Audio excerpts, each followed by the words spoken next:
नमस्कार, आप देख रहे हैं राजवानी और मैं हूं आपके साथ सुमन। पश्चिम बंगाल की राजनीति में इस समय जो घटनाक्रम सामने आ रहा है वह केवल एक राज्य की राजनीतिक हलचल नहीं बल्कि भारतीय लोकतंत्र, संवैधानिक संस्थाओं और सत्ता परिवर्तन के बाद पैदा हुए संघर्ष का एक बड़ा उदाहरण बन चुका है।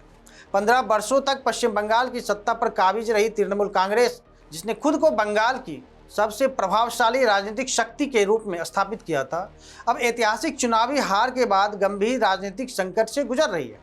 बीजेपी की निर्णायक जीत और शुभेंदु अधिकारी के मुख्यमंत्री बनने के बाद राज्य की राजनीति में बड़ा बदलाव आया है।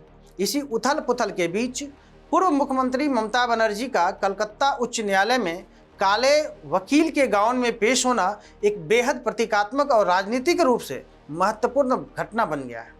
टीएमसी ने इसे जनता, न्याय और संवैधानिक मूल्यों के प्रति उनकी प्रतिबद्धता का संदेश बताया, जबकि राजनीतिक विश्लेषकों का मानना है कि यह कदम उनकी गिरती राजनीतिक साख को संभालने का एक प्रयास भी हो सकता है। यह पूरा मामला चुनावी परिणामों के बाद राज्य में भड़की राजनीतिक हिंसा से जुड़ा है, जिसमें टीएमसी कार्यकर्ता, पार्टी कार्यालयों और बीजेपी समर्थकों के बीच कई जिलों में हिंसक झड़पें, आगजनी, बमबाजी और राजनीतिक हमलों की घटनाएं सामने आई। टीएमसी नेता कल्याण बंदोपाध्याय के पुत्र द्वारा दायर याचिका में राजनीतिक प्रतिशोध के आरोप लगाए गए, जबकि बीजेपी का दावा है कि वर्षों से हिंसा की राजनीति करने वाली टीएमसी अब अपने ही बनाए ढांचे के ढहने का सामना कर रही है।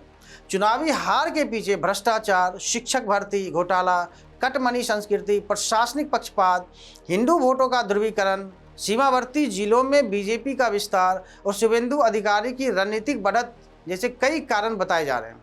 4 मई को चुनाव परिणाम घोषित होने के बाद बीरभूम, मुर्शिदाबाद, नदिया, हावड़ा और हुगली समेत कई जिलों में हिंसा की घटनाओं ने पूरे राज्य को तनावपूर्ण बना दिया। इस बीच मुख्यमंत्री शुभेंदु अधिकारी के करीबी सहयोगी चंद्रनाथ रथ की हत्या ने हालात को और ज़्यादा गंभीर बना दिया, जिसे बीजेपी ने लोकतंत्र पर हमला बताया। बीजेपी का आरोप है कि सत्ता खोज की ताकतें अराजकता फैला रही है, जबकि टीएमसी इसे राजनीतिक लाभ के लिए बढ़ा चढ़ाकर पेश करने की रणनीति बता रही है। ममता बनर्जी, जिन्होंने अपने राजनीतिक जीवन में खुद को संघर्षशील नेता के रूप में स्थापित किया, अब आंतरिक कलह, नेतृत्व पर सवाल, संगठनात्मक कमजोरी और बीजेपी सरकार के दबाव जैसी चुनौतियों का सामना कर रही है। अदालत में उनकी पेशी को समर्थकों के लिए संघर्ष का प्रतीक, विपक्ष के लिए कानूनी बचाव और राष्ट्रीय राजनीति के लिए क्षेत्रीय दलों की चुनौतियों के रूप में देखा जा रहा है। बीजेपी सरकार के सामने भी कानून व्यवस्था बहाल करने, राजनीतिक हिंसा रोकने, प्रशासनिक पुनर्गठन और जनता का भरोसा जीतने जैसी बड़ी चुनौतियां हैं।